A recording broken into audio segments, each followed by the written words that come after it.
അസ്സലാമു അലൈക്കും വറഹ്മത്തുള്ളാഹി. ജാഹിലിയ കവിയായിരുന്ന ഹാരിസ് ബിൻ ഉബാദയുടെ വരികൾ ഇങ്ങനെയാണ്: കുൽ മാൽ ഹക്കി വലൗ വഹന അഹ്ലുഹു വലാ തകും മാൽ ബാത്തിലി വലൗ സാദ അഹ്ലുഹു ലിഅന്ന ഫൗസൽ ബാത്തിലി സാഅത്തുൻ. നിങ്ങൾ സത്യത്തിൻ്റെ കക്ഷികളോടൊപ്പം നിൽക്കുക, അവരെത്ര ദുർബലരാണെങ്കിലും ശരി. ഒരിക്കലും നിങ്ങൾ അധർമ്മത്തിൻ്റെ വക്താക്കളോടൊപ്പം ചേരരുത്, അവർക്കെത്ര മേൽക്കോയ്മയുണ്ടെങ്കിലും. കാരണം അധർമ്മത്തിൻ്റെ വിജയം നൈമിഷികമാണ്. ഫുർഖാൻ അഥവാ സത്യാസത്യ വിവേചന ഗ്രന്ഥം എന്നാണ് വിശുദ്ധ ഖുർആനിനെ അള്ളാഹു പരിചയപ്പെടുത്തുന്നത്. യൗമുൽ ഫുർഖാൻ അഥവാ സത്യാസത്യ വിവേചന ദിനം എന്നാണ് ബദറിനെ അള്ളാഹു വിശേഷിപ്പിക്കുന്നത്.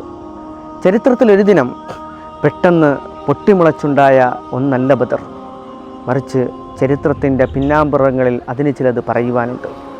ചരിത്രത്തിലൊരു ദിനം പെട്ടെന്ന് സംഭവിച്ച് നാമാവശേഷമായി പോയ ഒന്നുമല്ല ബദർ. വികാസക്ഷമതയുള്ള, സംവേദനശേഷിയുള്ള, ആവർത്തനപരതയുള്ള ശക്തമായ ഒരു മാധ്യമം കൂടിയാണ് ബദർ എന്നത്. അതുകൊണ്ട് തന്നെ നീണ്ട 15 വർഷക്കാലത്തെ കുറ്റപ്പെടുത്തലുകൾക്ക്, ഒറ്റപ്പെടുത്തലുകൾക്ക്, പരിഹാസങ്ങൾക്ക്, മർദ്ദനങ്ങൾക്ക്, ഉപരോധങ്ങൾക്ക് ശേഷമാണ് വാനലോകത്തു നിന്നും വഹി അവതരിക്കുന്നത്. ഉദിനലില്ലദീന യുഖാതലൂന ബിഅന്നഹും ളുലിമു.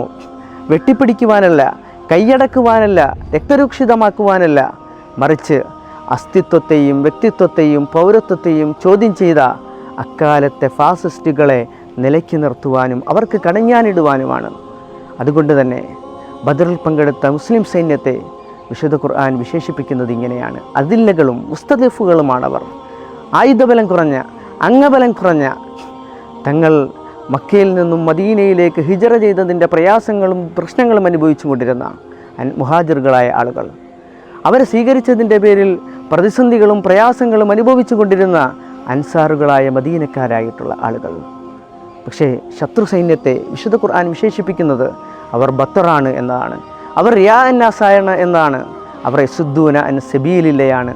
അള്ളാഹുവിൻ്റെ മാർഗത്തിൽ നിന്നും സർവ്വശക്തിയും ഉപയോഗിച്ചുകൊണ്ട് ജനങ്ങളെ തടഞ്ഞിരുന്ന ആളുകൾ പിൽക്കാലത്ത് ആയുധബലമേന്തി അംഗബലവും കൂട്ടി കടന്നു വരുന്ന വഴിത്താരകളിലൊക്കെയും ജനങ്ങളിൽ ഭീതി പരത്തി തങ്ങൾക്കെതിരിൽ ആർക്കും ആധിപത്യം സ്ഥാപിക്കില്ല എന്ന് ബമ്പ് പറഞ്ഞും വീമ്പ് പറഞ്ഞും വന്ന ആളുകൾ പക്ഷേ ചരിത്രത്തിൽ 313 വരുന്ന സഹാബി കിറാമുകളുമായി ഏറ്റുമുട്ടി ആയിരക്കണക്കിന് വരുന്ന ചരിത്രത്തിൻ്റെ പൊതുബോധങ്ങൾ നിർമ്മിച്ചെടുത്ത ആ ഇസ്ലാമിക് ഫോബിക് അന്തരീക്ഷങ്ങൾ പറഞ്ഞു പരത്തിയ ഖുറൈശി സൈന്യത്തിന് പരാജയപ്പെടേണ്ടി വന്നു.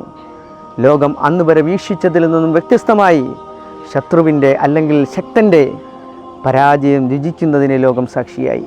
ദുർബലൻ്റെ വിജയത്തിന് ലോകം സാക്ഷിയാകേണ്ടി വന്നു. അതിന് ചില കാരണങ്ങൾ, അതിൽ നിന്നും ചില പാഠങ്ങൾ വിശുദ്ധ ഖുർആൻ നമ്മോട് പഠിപ്പിക്കുന്നുണ്ട്. അതിലൊന്നാമത്തെ പാഠം, നിങ്ങൾ ആദർശഭദ്രതയുള്ളവരായി തീരുക എന്നതാണ്. ഇസ്ലാമിക വിശ്വാസത്തിൻ്റെ കുടിക്കീഴിലേക്ക് ആത്മാഭിമാനത്തോടെ, അന്തസ്സോടെ, അപകർഷതാ ബോധമില്ലാതെ നിങ്ങൾ കടന്നു വരിക. അങ്ങനെയാവുമ്പോൾ ഫആവാക്കും വ അയ്യദക്കും ബിനസ്രിഹി, അള്ളാഹു നിങ്ങളെ ചേർത്ത് നിർത്തുകയും നിങ്ങളെ സഹായിക്കുകയും ചെയ്യും. രണ്ടാമതായി മുസ്ലിം സമൂഹത്തിൻ്റെ ഐക്യമാണ്. വലാ തനാസൗ ഫതഫ്ശലു, വിഘടിച്ചും ഭിന്നിച്ചു നിന്നാൽ ശത്രുവിനെ നേരിടുവാനുള്ള കരുത്ത് പോയിട്ട് അവർക്കെതിരെ എഴുന്നേറ്റ് നിൽക്കുവാനുള്ള മനോബലം പോലും നിങ്ങൾക്കുണ്ടാകില്ല. അതുകൊണ്ട് കുറ്റപ്പെടുത്തലുകൾക്കും പരസ്പരമുള്ള പരിഹാസങ്ങൾക്കും ആക്ഷേപങ്ങൾക്കും പകരം ഒന്നിച്ചിരിക്കുന്നതിനും ചേർത്ത് പിടിക്കുന്നതിനുമുള്ള കാരണങ്ങൾ നിങ്ങൾ കണ്ടെത്തേണ്ടതുണ്ട് എന്നാണ് വിശുദ്ധ ഖുർആൻ നമ്മെ പഠിപ്പിക്കുന്നത്. മൂന്നാമതായി അള്ളാഹുവിൻ്റെ റസൂലിൻ്റെ പ്രാർത്ഥനയാണ്. ബദറിൻ്റെ തലേ ദിവസം കരഞ്ഞുകൊണ്ട് അള്ളാഹുവിൻ്റെ റസൂൽ അള്ളാഹുവിനോട് പറയുകയാണ്: ഈ സംഘത്തെങ്ങാണം നീ നശിപ്പിച്ചു കഴിഞ്ഞാൽ, നീ പരാജയപ്പെടുത്തിയാൽ ഭൂമിയിൽ നിനക്ക് ഇബാദത്ത് ചെയ്യുവാൻ ആരുമുണ്ടാകില്ല റബ്ബേ എന്ന പ്രവാചകൻ്റെ മണ്ണിൽ കാലുകുത്തിയുള്ള പ്രാർത്ഥനയ്ക്ക് ഉത്തരം നൽകിയത് വിണ്ണിൽ നിന്നാണ്.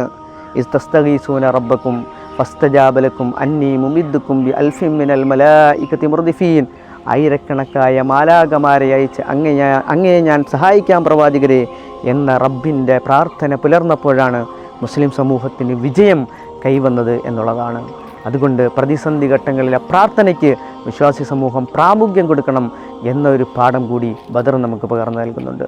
തൗഹീദിൻ്റെയും തവക്കുലിൻ്റെയും സബറിൻ്റെയും സിദ്ഖിൻ്റെയും ഈമാനിൻ്റെയും ഇഖ്ലാസിൻ്റെയും പാഠങ്ങൾക്കുമപ്പുറം പ്രവാചകൻ്റെ തന്ത്രവും ഉൾക്കാഴ്ചയും വ്യക്തമാക്കുന്ന പാഠങ്ങൾ കൂടി ബദർ നമുക്ക് പകർന്നു നൽകുന്നുണ്ട്. അതുകൊണ്ട് റമളാനിൻ്റെ ഈ അനുഗ്രഹീത രാവുകളിൽ ഫുർഖാൻ തുറന്നു വെച്ചുകൊണ്ട് യൗമുൽ ഫുർഖാനിൻ്റെ പാഠങ്ങൾ പഠിക്കുമ്പോഴാണ് അതിജീവനത്തിൻ്റെയും വിമോചനത്തിൻ്റെയും പുതിയ സ്വപ്നങ്ങളിലേക്ക് വിശ്വാസി സമൂഹത്തിന് കടന്നു കയറുവാൻ കഴിയുക.